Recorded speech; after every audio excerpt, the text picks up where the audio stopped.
Laibak asda sahi nauriba angangsing yum panba thingnaba Bal Vivaha Mukta Bharat campaign gi saruk amo oina New Life Foundation na sinduna Bishnupur district ki tongan ba khul taruk amasung relief camp sing da campaign chathakrai Ministry of Women and Child Development ki makhada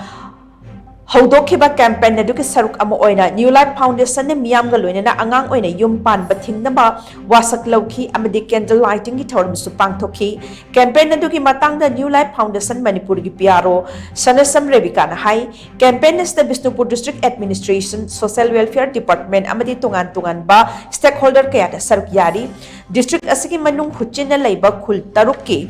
Khunja Changa Yankai Amadi Moirang the Labor Relief Camp Sing the Lady ba IDP Sing Yauna campaign si Satabani Sahinong na yung pan bana mahima sing tambagi lamda kumang sausin ba walak pa ana ek yawgan ba sentok lambi matik chana laita bana amadi wakal mapung phada bana yumban lambi da awaba kaya thengna badagi khudong chada ba kaya mayok nari asigumba khudong chada ba kaya asdagi ngakthok na ba campaign si pangthok pani haina sumak na makata na phongdokhi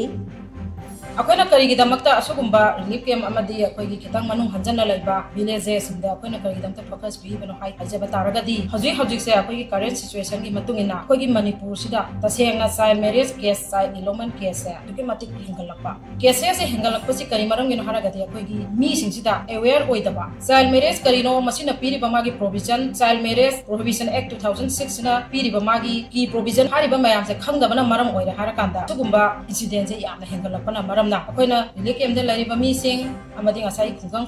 khagi gram pachar area da laiba mi singda su ba campaign asi tawjabani aduga makha tajarakpada su akoina hariba campaign asi lisang sitna khagi New Life Foundation chana initiative lawjaraga khagi panchayat na bonda khagi tongan ba Bishnupur district ki daga singda campaign asi makha sakha jagani